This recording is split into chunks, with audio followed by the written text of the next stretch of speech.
امریکہ کا ایک گنہگار گلوکار مائیکل جیکسن ہے جو بہت مشہور ہوا، جس کی اس میوزیکل کنسرٹ کے لیے لاکھوں کا مجمع جمع ہو جاتا تھا، اور اس نے پوری دنیا کا ایک سولو ٹرپ بھی کیا، اور بہت گنہگار انسان، سیاہ فام تھا، اپنی پلاسٹک سرجری کر کے اپنے آپ کو سفید فام کیا۔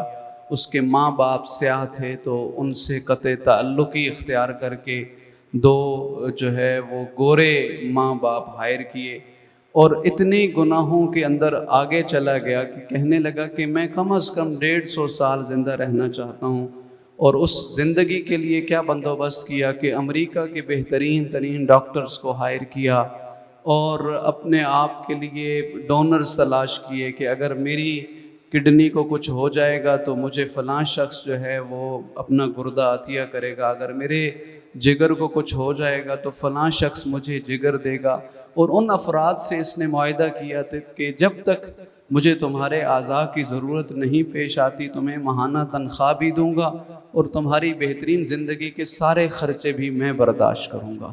گویا اس نے اپنے لیے پوری کوشش کر لی کہ میں مرنے سے بچ جاؤں اور میری زندگی لمبی سے لمبی ہو جائے۔ یہی جون جولائی کا مہینہ تھا جب انٹرنیٹ پہ خبر چلی کہ دنیا کے مشہور گلوکار کو ہارٹ اٹیک ہوا ہے، اور وہ 30 منٹ اتنا سرچ کیا گیا گوگل پہ کہ انٹرنیٹ بھی جو ہے وہ سلو ہو گیا اور وہ ہینگ ہوتا ہوا نظر آیا، اور 30 منٹ کے بعد خبر نشر ہوئی کہ جس نے اپنی لمبی زندگی کے لیے بہت بندوبست کر کے رکھا تھا وہ آج دنیا میں نہیں رہا، اور محض 50-55 سال کی عمر میں دنیا سے چلا گیا ہے۔ یہ موت اتنی بڑی حقیقت ہے کہ اگر زندگی کی ساری کمائی کو موت سے ضرب دیں تو نتیجہ صفر آتا ہے۔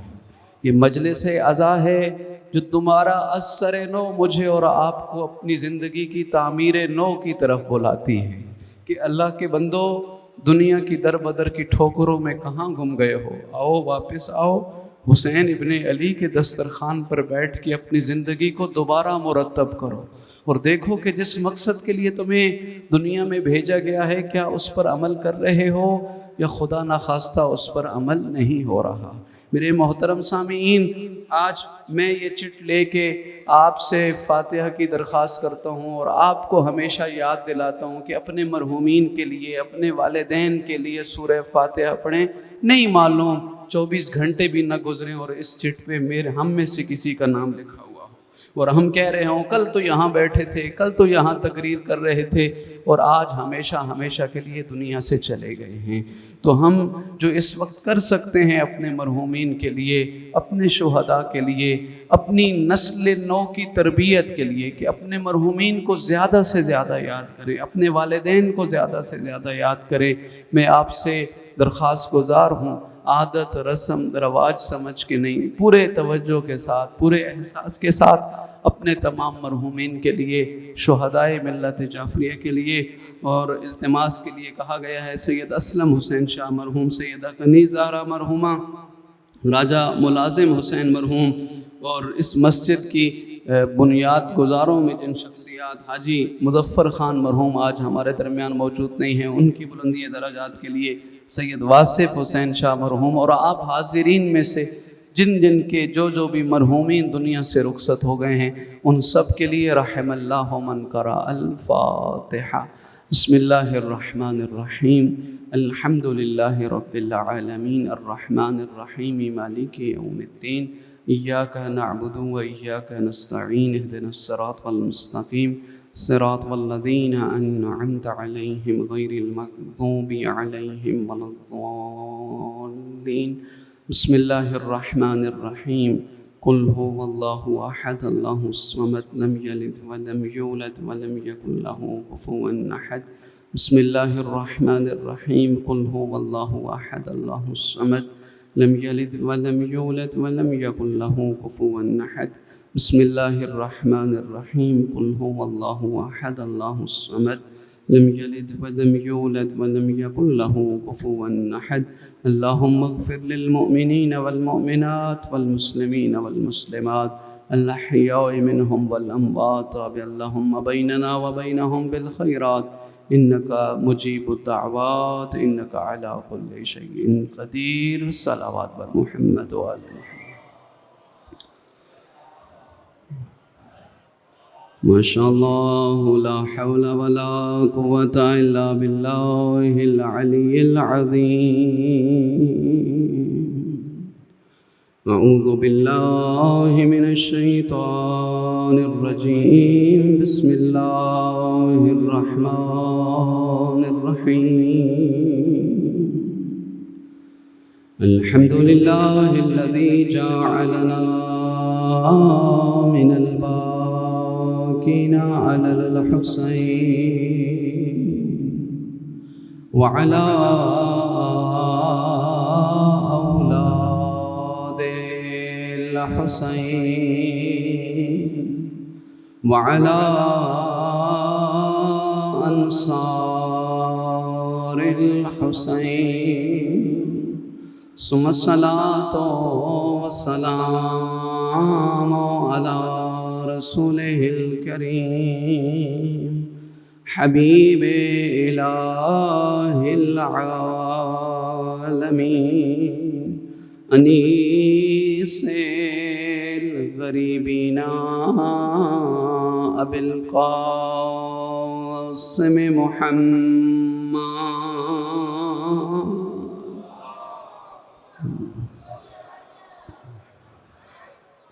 ثم الصلاة والسلام على آله الطيبين الطاهرين المعصومين المنتجبين لا سيما بقية الله الأعظم روحي وأرواح العالمين لتراب مقدمه الفداء.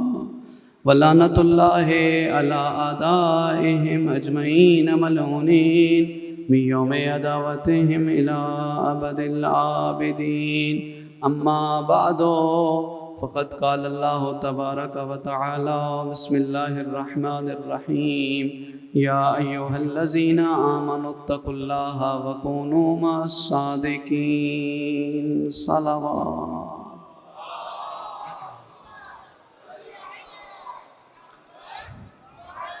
نعرہ تکبیر بلند آواز سے. گرمی ہے لیکن اتنی بھی نہیں. نعرہ تکبیر، نعرہ رسالت، نعرہ حیدری، حیدری، حسینیت، یزیدیت. اپنی دعاؤں کی قبولیت کے لیے بآواز بلند صلوات. صلی علی محمد و آل. یہ اللہ کا شرف ہے، یہ خدا کا کرم ہے.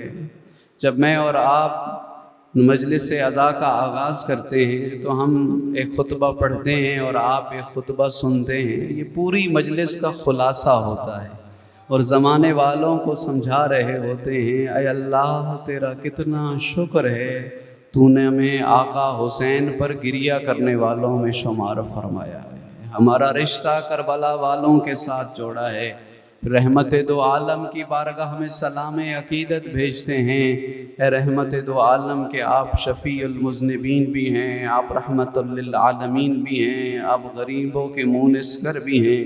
آل اطہار پر بھی سلام اور درود بھیجتے ہیں اور ان کے دشمنوں سے دوری اختیار کرتے ہیں اور بیزاری کا اظہار کرتے ہیں. تو یہ خطبہ جب بھی پڑھا جائے تو کوشش کیا کریں کہ کبھی آپ اپنے ذہن کو مدینہ لے جائیں، کبھی کربلا لے جائیں. اور دنیا والوں کو یہی تو سمجھا رہے ہیں کہ دنیا والوں در بدر کی ٹھوکریں نہ کھاؤ، آؤ ذکر کربلا میں بیٹھ کے تمہیں منصور حیات سمجھاتے ہیں، تمہیں زندگی کی منزل حیات کا پتہ بتاتے ہیں. جب یہ کائنات موجود نہیں تھی، نہ لوح تھا، نہ قلم، نہ جنس، نہ انس، نہ سورج، نہ ستارے، کچھ بھی نہیں تھا. وہ ایک خالق کائنات موجود تھا. اس نے اپنی پہچان کے لیے 14 نور خلق کیے، پھر ان کی محبت میں ساری کائنات خلق کی اور نظام اسلام کو متعارف کروایا، دین کو متعارف کروایا کہ کہا کہ لا الہ الا اللہ پڑھ لو، ہو، آدم سے لے کے خاتم تک نبی بھیجے، نبوتوں کا سلسلہ ختم ہوا تو دین کی حفاظت کے لیے امامتوں کا سلسلہ بھیجا، اور کہا کہ اگر دنیا کے کسی خطے پہ کوئی انسان زندگی کی بقا چاہتا ہے، کامیابی چاہتا ہے، نجات چاہتا ہے، تو وہ اپنے آپ کو اس سلسلہ ہدایت کے ساتھ جوڑتا ہوا نظر آئے۔ اور جنہیں ہم اللہ کا سچا مانتے ہیں وہ اس دنیا میں آ کے سچے نہیں بنے، اللہ نے انہیں سچا بنا کر بھیجا ہے۔ جنہیں ہم امام مانتے ہیں وہ دنیا میں آ کر امام نہیں بنے، اللہ نے امام بنا کر بھیجا ہے۔ جنہیں ہم رہنما مانتے ہیں، اللہ نے ازل سے فیصلہ کر لیا تھا کہ یہ معصوم بھی ہیں، یہ اولو العزم بھی ہیں، یہ دنیا کے رہنما بھی موجود ہیں۔ سید الانبیاء تشریف فرما ہیں اور اپنے مجمع کو محشر کے میدان کے حالات سے آگاہ کر رہے ہیں، اور سننے والوں کو سمجھا رہے ہیں کہ دیکھو، مرنے سے پہلے اپنی آخرت کی تیاری ضرور کر لینا، مرنے سے پہلے اپنی زندگی کے حالات کو بہتر ضرور کر لینا، اور فرما رہے ہیں کہ محشر کا میدان بڑا مشکل میدان ہوگا۔ اس دن انسان خدا سے سوال کرے گا، لما حشرتنی اعمی وقد کنت بصیرا، اے اللہ مجھے آج نابینا کیوں خلق کیا ہے؟ دنیا میں تو میری آنکھیں دیکھا کرتی تھیں۔ اتنا بیان کرتے کرتے کہ مجمع بڑا پریشان ہو جاتا ہے، اور سید الانبیاء فرماتے ہیں نہیں، اتنا گھبرانے کی ضرورت بھی نہیں، عقیدہ بہتر ہونا چاہیے، عمل صالح انجام دینا چاہیے۔ سنو، محشر کے دن اللہ انعام بھی بڑے عطا کرے گا۔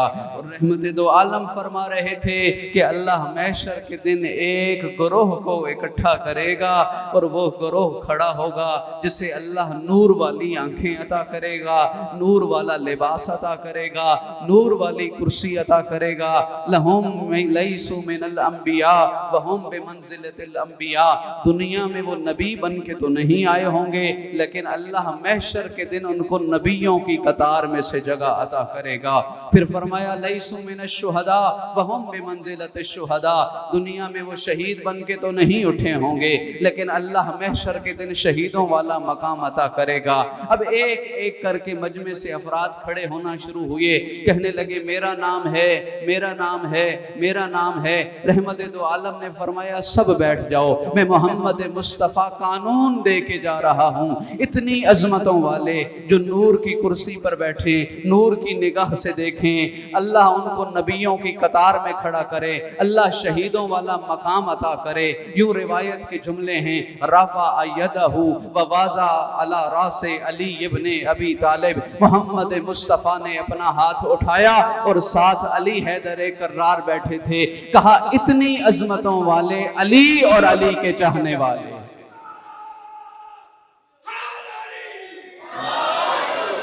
محترم سامعین، علی ہدایت کا مینار ہیں۔ سید الانبیاء فرماتے ہیں زینوا مجالسکم بذکر علی ابن ابی طالب، جب بھی کچھ مومن اکٹھے ہو تو علی کا ذکر ضرور کیا کرو، اپنی نسلوں کو علی کی محبت ضرور منتقل کیا کرو۔ اور میں کہتا رہتا ہوں زمانے والوں، علی وہ علی نہیں ہیں جو 10 سال بعد علی بنے ہوں، وہ علی علی نہیں ہیں جو 30 سال بعد علی بنے ہوں، علی علی وہ نہیں ہے جو 40 سال کے بعد علی بنا ہو، بلکہ اللہ نے علی کو علی بنا کے بھیجا ہے۔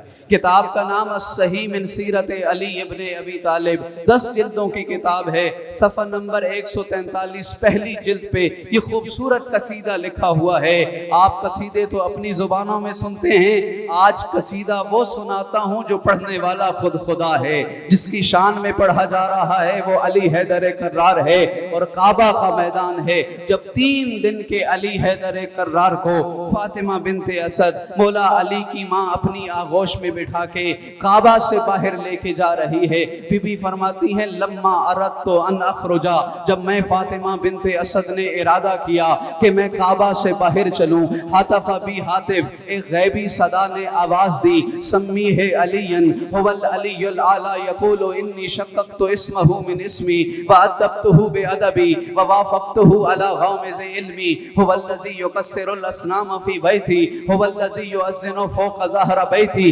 ایک ایک بند اس قصیدے کا اتنا خوبصورت ہے. پہلا مصرع خالق کائنات علی حیدر کرار کی فضیلت میں فرما رہا ہے سمیہ علی هو العلی الاعلی یقول انی شققت اسمہ من اسمی. اے فاطمہ بنت اسد، یہ کوئی عام بچہ لے کے نہیں جا رہی ہے، اس کا نام علی رکھنا. وہ علی الاعلی کہہ رہا ہے کہ میں نے اپنے نام اعلیٰ سے اسے علی بنایا ہے. یا محترم سامعین، اللہم صلی علی محمد. هو الذی یکسر الاصنام فی بیتی. یہ عام بچہ نہیں، یہ وہ ہے جو کعبہ میں موجود بتوں کو توڑے گا. زمانے نے تو بعد میں میرے مولا کو بت شکن کا لقب دیا نا، اللہ تو 3 دن کے علی کو بت شکن کا لقب دے رہا ہے. اور کتنا خوبصورت منظر تھا جب فتح مکہ کے مقام پر علی دوش نبوت پہ سوار تھے اور خانہ کعبہ میں موجود بتوں کو توڑتے چلے جا رہے تھے. بہت سارے افراد نے خواہش کی کہ یا رسول اللہ اس سعادت میں ہم بھی شریک ہونا چاہتے ہیں. فرمانے لگے جو پیشانی بتوں کے سامنے سجدہ کرتی رہی ہو وہ توڑنے کی طاقت نہیں رکھتی. اہل سنت عالم دین محدث دہلوی نے بہت خوبصورت شان علی بیان کی ہے. فارسی کا شعر کہتے ہیں کہ وہ منظر جب دوش نبوت پہ سوار ہو کے علی حیدر کرار بتوں کو توڑ رہے تھے تو گویا محمد مصطفیٰ کہہ رہے تھے خوشا بحال تو کہ کار حق می کنی و خوشا بحال من کہ بار حق می کنم. علی تجھے بھی مبارک ہو، علی میں محمد مصطفیٰ کو بھی مبارک ہو. علی تجھے اس لیے مبارک ہو کہ تو حق کا کام کر رہا ہے، میں محمد مصطفیٰ کو اس لیے مبارک ہو کہ میں نے حق کا وزن اپنے دوش پہ اٹھایا ہوا ہے. اب بات صرف ماشاءاللہ ماشاءاللہ تک آ گئی ہے تو مطلب اب فضائل بس کر دیے جائیں، اب کوئی نعرہ نہیں آ رہا.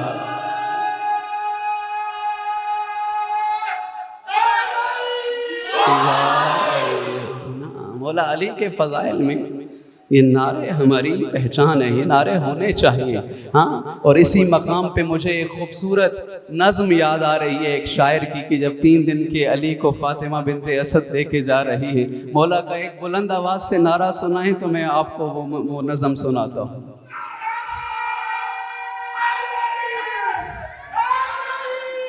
یا شاعر کہتا ہے اس گھر میں رہتی تھی مریم مگر اسے ایک لمحے میں ہٹایا گیا. اپنے بے عیب گلشن میں بیٹھی تھی میں، مجھے آواز دے کے بلایا گیا. اسے عیسیٰ ملا، مجھے حیدر ملا، میرا منصب بھی اس سے بڑھایا گیا. وہ ہلاتی کھجوریں تو گرتے تمر، اس کا بیٹا بھی وہ تمر کھاتا رہا. میں تو 3 دن اللہ کی مہمان رہی، میرا کھانا بھی جنت سے آتا رہا.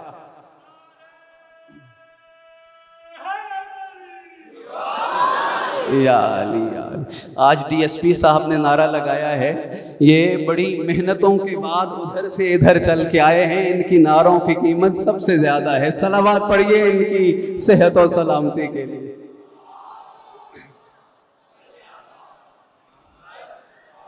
میرے محترم سامعین، دنیا والوں کوئی لڑائی نہیں، کوئی جھگڑا نہیں، کوئی الجھن نہیں، کوئی مناظرہ نہیں. علی کو اللہ نے علی بنا کے بھیجا ہے. آؤ درے علی. ہاں، ڈاکٹر علی شریعتی کا بہت خوبصورت جملہ ہے. وہ کہتے ہیں ناز کیا کرو، اللہ نے بھری کائنات میں ایک علی بنایا ہے، تمہیں امامت میں عطا کر دیا. ہاں، علی حیدر کرار کو ہم علی کیوں مانتے ہیں؟ زمانے والوں، علی مولا سے پوچھو تو علی علی ہے کہ علی نے رب کی معرفت عطا کی ہے. علی نے توحید کا سجدہ سکھایا ہے. 45 خطبے ہیں توحید کے، عشق توحید کے ترانے ہیں وہ علی حیدر کرار کے. دنیا والے تو اپنے اپنے رنگ میں خدا سمجھاتے ہیں، لیکن جتنی محبت اور جتنے عشق سے علی مولا نے رب کا تعارف کروایا ہے، اس کی کہیں اور مثال نہیں ملتی. اسی لیے ہمارا عقیدہ ہے بعد از مصطفیٰ سب سے افضل ہستی علی حیدر کرار ہے. ہاں توجہ ہے آپ کی؟ مولا ہی فرماتے ہیں نہج البلاغہ کا وارث علی، سنو اگر خدا کی طرف پلٹنا چاہتے ہو تو خدا تمہارے پلٹنے کا انتظار کر رہا ہے۔ ہاں ذرا اٹھا کے دیکھے دعائے کمیل، کتنی خوبصورتی سے عشق توحید سکھایا ہے۔ کہیں فرمایا یا سری الرضا اغفر لمن لا یملک الا الدعاء، خدا کی قسم یہ جملے علی حیدر کرار ہی سکھا سکتے۔ کہیں فرمایا لا یمکن الفرار من حکومتک، اے اللہ تیری حکومت سے فرار ممکن نہیں ہے۔ اگر میری مجلس عزا میں آنے والا نوجوان اپنے رب سے تعلق مضبوط کرنا چاہتا ہے نا، پھر در علی سے عشق توحید کا سبق سیکھ۔ ہاں کہیں فرماتے ہیں الہی قد اتیتک معتذرا نادما منکسرا مستقیلا مستغفرا منیبا۔ میرے محترم سامعین، مجلس عزا وہ صف عزا ہے جہاں سے دولت یقین تقسیم ہوتی ہے، جہاں سے عشق توحید سکھایا جاتا ہے۔ کتنی خوبصورت آیات ہیں قرآن کریم کی۔ بسم اللہ الرحمن الرحیم، والشمس وضحاها والقمر اذا تلاها والنہار اذا جلاها واللیل اذا یغشاها والسماء وما بناها والارض وما طحاها ونفس وما سواها فألهمها فجورها وتقواها۔ خدا قرآن کریم میں قسمیں اٹھا اٹھا کے کہہ رہا ہے، مجھے اس سورج کی قسم، سورج کی کرنوں کی قسم، مجھے چاند کی قسم جو سورج کے پیچھے پیچھے چلا آتا ہے، مجھے تمہارے چڑھتے ہوئے دن کی قسم، مجھے تمہاری ڈھلتی ہوئی رات کی قسم، مجھے اس آسمان کی قسم، آسمان کے بنانے والے اللہ کی قسم، مجھے اس زمین کی قسم، زمین کے بچھانے والے رب کی قسم۔ کوئی اور شارٹ کٹ نہیں ہے، کامیابی کا کوئی اور راستہ نہیں ہے۔ قد افلح من زکاہا، کامیاب بس وہ ہے جو اپنی روح کو پاکیزہ کرنے میں کامیاب ہو گیا ہے۔ یہ مجلس عزا ہے جو مجھے اور آپ کو درس توبہ دے رہی ہے، اور جتنی جلدی مجلس عزا میں آ کے اپنے رب سے رشتہ مضبوط ہوتا ہے، توبہ مضبوط ہوتی ہے، اتنا کہیں اور کوئی مثال نہیں ملتی۔ ایک شہر کا دربان ہے جس کا نام علی گندابی ہے، یہ شہر کا چوکیدار ہے کہ ایک مرتبہ چاند محرم کا طلوع ہوا اور اس کے دروازے پہ دق الباب ہوا۔ آنے والے نے کہا میں خطیب ہوں، میں واعظ ہوں، میں مجلس پڑھنے والا ہوں۔ اس نے اپنے آپ میں سوچا محرم کا چاند طلوع ہو گیا ہے اور علی گندابی تو اب بھی شراب کے نشے میں مست ہے۔ محرم کا چاند طلوع ہو گیا ہے اور آج بھی تیری نماز قضا ہو رہی ہے۔ محرم کا چاند طلوع ہو رہا ہے اور آج بھی تو نامحرم سے اپنے تعلقات میں جڑا ہوا ہے۔ یہ وہیں پہ گنہگار نادم ہوا، توبہ کے لیے آواز بلند کی۔ جتنی غلطیاں کر چکا، جتنی خطائیں ہو چکی، آج کے بعد علی گندابی گناہ نہیں کرے گا۔ اور پڑھنے والے سے آ کے کہا مجھے مصائب سنا، مجھے کربلا والوں کی ذکر شہادت سنا، میں روتی ہوئی آنکھوں سے اپنے رب سے توبہ کرنا چاہتا ہوں، میں روتی ہوئی آنکھوں سے اپنے رب کے سامنے گڑ گڑانا چاہتا ہوں۔ خطیب واعظ ذاکر عالم نے کہا اگر مجلس پڑھنا ہو تو کوئی مجمع ضروری ہوتا ہے، مجلس پڑھنی ہو تو کوئی ممبر ضروری ہوتا ہے۔ اس نے یوں اپنے دونوں ہاتھوں کو زمین پر بچھایا، اپنی پشت پہ مجلس پڑھنے والے کو کہا کہ یہاں بیٹھ، یہ تیرا ممبر ہے اور تجھے سننے والا چاہیے نا، میں سن رہا ہوں اور مجھے کربلا والوں کے مصائب سنا کہ میں روتی ہوئی آنکھوں سے اپنے رب کی توبہ کرنا چاہتا ہوں، اپنے رب کی پرگاہ میں پلٹنا چاہتا ہوں۔ بڑی دیر ذکر مصائب سنتا رہا، اپنے گناہوں پر اشک بہاتا رہا۔ جب صبح کا سورج طلوع ہوا، سارے شہر والوں نے تلاش کیا علی گندابی کہاں ہے، کہاں چلا گیا؟ بعد میں معلوم ہوا وہ تو کربلا چلا گیا ہے۔ کربلا کی زری کو پکڑ پکڑ کے کہنے لگا بہت گناہ کیے، بہت غلطیاں کی، اے حسین مولا آپ اپنے رب سے مجھے بخشش دلوا دیجئے، اے آقا حسین آپ کے دروازے پہ آیا ہوں کہ مجھے رب سے مغفرت چاہیے، اپنے گناہوں سے مغفرت چاہیے۔ کربلا سے نجف اشرف آ گیا، آیت اللہ شیرازی کا زمانہ ہے، پہلی صف کے نمازیوں میں شریک ہو گیا، کہنے لگا گھر نہیں جاتا جب تک کہ میری توبہ قبول نہ ہو، اور ہر نماز کے بعد دعا کر رہا ہے اے اللہ اگر میری توبہ قبول ہو گئی ہے تو مجھے حرم امیر المومنین میں مرنے کی جگہ چاہیے، یہاں مجھے قبر کی جگہ چاہیے۔ بڑی دیر لمبے لمبے سجدے ادا کرتا رہا، بڑی دیر استغفار کرتا رہا، کئی دن گزرے کہ ایک دن نجف اشرف میں اعلان ہوا آج اس شہر کے بڑے فقیہ دنیا سے چلے گئے ہیں۔ اہل علاقہ نے کہا، حوزہ علمیہ نے اعلان کیا اس فقیہ کو حرم امیر المومنین میں کے مضافات میں وہاں پہ جگہ دی جائے گی۔ قبر کھودی گئی، لیکن سرے شام پتہ چلا کہ کسی کا انتقال نہیں ہوا، کوئی دنیا سے رخصت نہیں ہوا، کوئی غلط فہمی ہو گئی تھی۔ اس نے کانوں پہ آواز پڑھی نا کہ قبر بن چکی ہے اور کوئی صاحب قبر نہیں ہے، وہیں سر سجدے میں رکھا، آواز آئی استغفر اللہ ربی واتوب الیہ، اے اللہ قبر کے نشان بن چکے ہیں، علی گندابی قبر میں جانے کے لیے تیار ہے، اگر میری توبہ قبول ہو گئی ہے تو مجھے آج حرم امیر المومنین میں دفن ہونے کی سعادت نصیب کر۔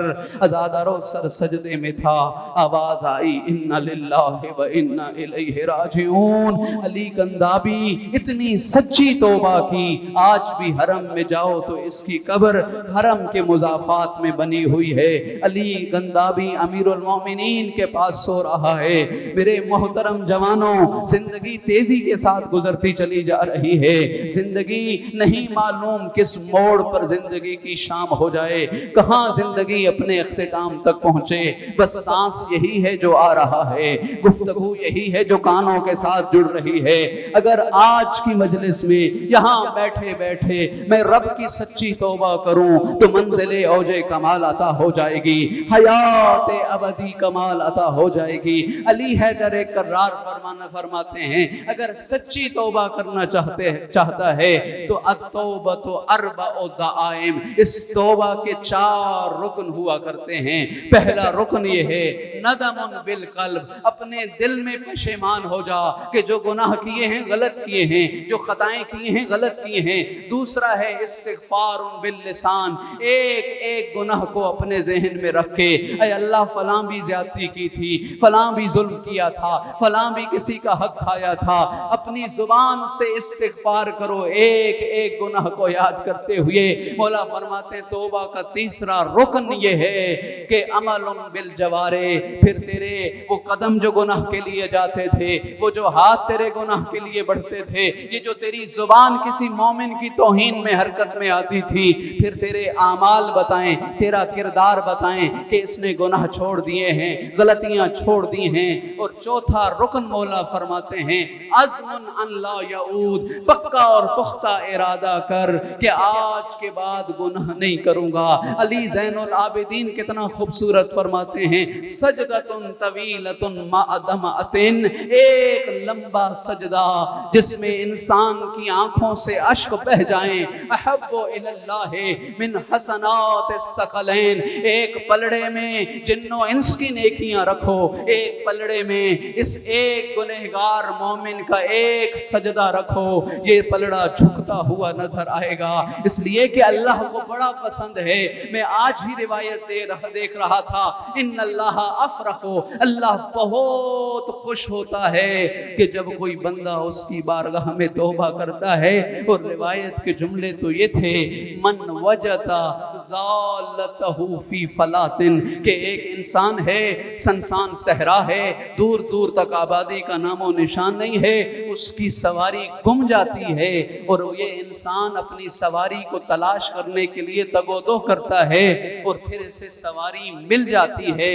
جتنا اس انسان کو خوشی ہوتی ہے اس موقع پر کہ سواری مل گئی ہے، تیرا رب اس سے زیادہ خوش ہوتا ہے اس موقع پر جب کوئی گنہگار آ کے ایک توبہ کا سجدہ کہتے ہیں، توبہ کہتے ہیں، توبو الی اللہ توبۃ نصوحا، قرآن کہہ رہا ہے توبہ کی طرف پلٹ کے آ جاؤ، اپنے رب کی طرف پلٹ کے آ جاؤ۔ یہ توبہ ہے کیا؟ عربی زبان کا لفظ ہے، جب کوئی غلام چھوڑ کے چلا جائے اپنے آقا کو، بعد میں خیال آئے کہ نہیں پلٹ کے آنا چاہیے تو سرے شام لوٹ کے آتا ہے، اسے توبہ کہتے ہیں۔ خدا یہی کہہ رہا ہے، اے چھوڑ کے جانے والا میرا بندہ، آ توبہ کی طرف پلٹ کے آ جا۔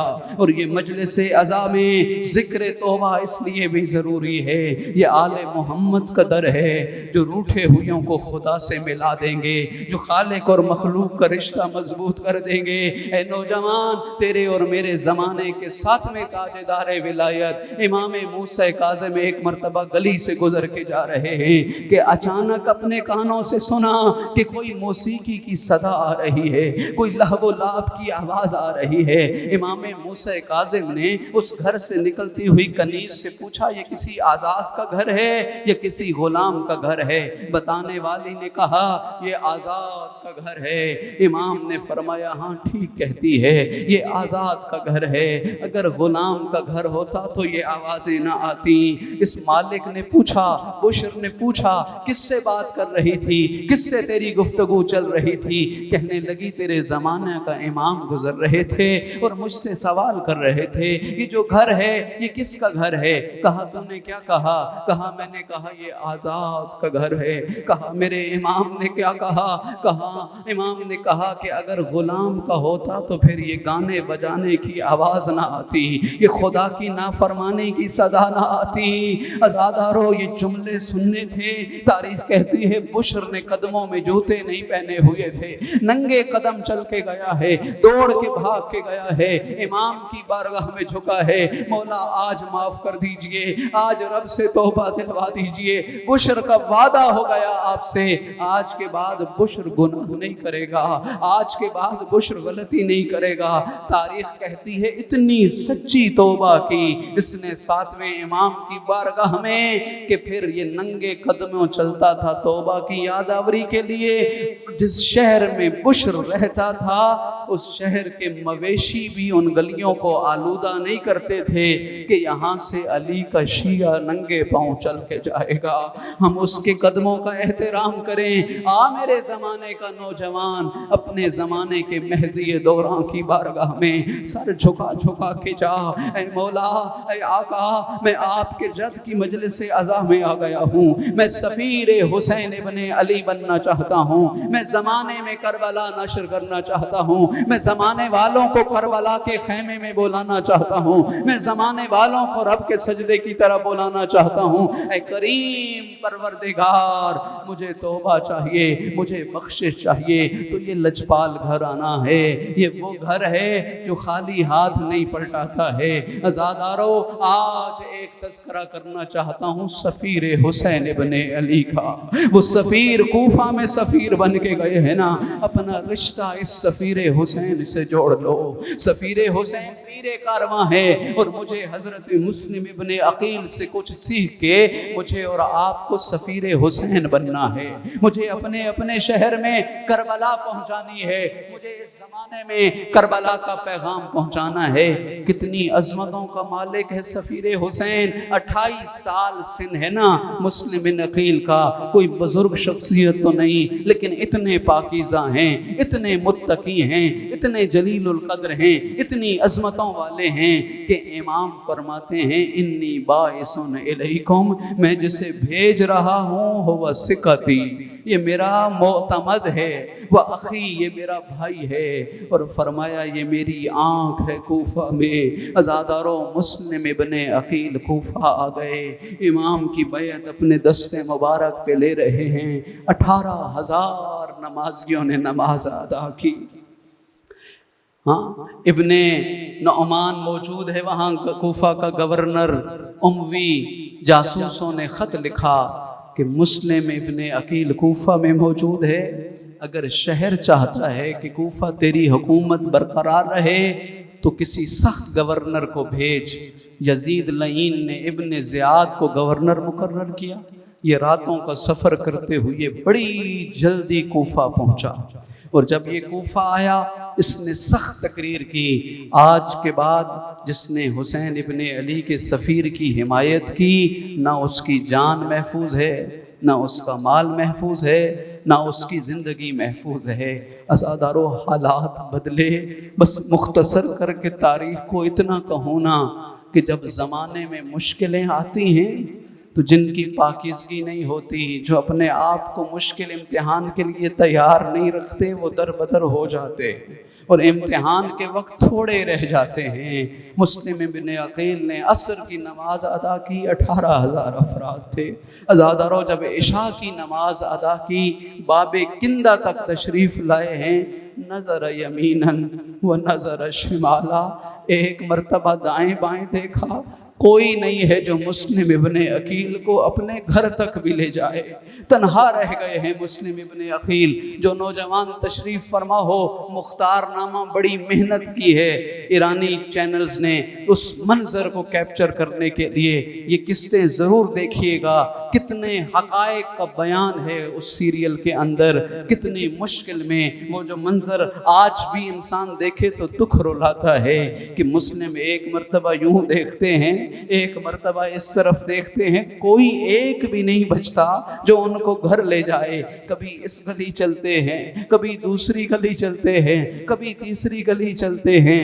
عزادارو چلتے چلتے مسلم ابن عقیل کو شدت پیاس محسوس ہوئی تو ایک گھر کی چوکھٹ پر بیٹھ گئے اور بڑی دیر بیٹھے رہے کہ اس گھر کی ایک خاتون آئی اور کہنے لگی، اے اجنبی، میں ایک خاتون کا گھر ہے، یہاں کیوں بیٹھا ہے؟ تیرا بیٹھنا یہاں پہ درست نہیں ہے۔ رو کے کہنے لگے، شربتم من الماء، شدت پیاس نے ستا دیا ہے، مجھے ایک گھونٹ پانی کا مل جائے۔ عزادارو وہ دوڑتی گئی، جام پانی کا پلایا اور کہا، مسلم اب چلا جا۔ کہنے لگے، میرا تو کوئی گھر نہیں ہے، میں کہاں جاؤں؟ رو کے کہتی ہے، انت مسلم، کیا تو میرے آقا حسین کا سفیر مسلم ہے؟ اب مسلم لبوں سے کچھ نہ بولے، روتی ہوئی آنکھوں سے کہہ رہے تھے، ہاں میں مسلم ابن عقیل ہوں، میں مسافر ہو گیا ہوں، میں بے وطن ہو گیا ہوں۔ عزادارو ہاتھ جوڑے، آقا حسین کے سفیر کو گھر لے کے آئی، بڑی خدمت کرنے کی تیاری کی، بستر لگایا، کھانا تیار کیا۔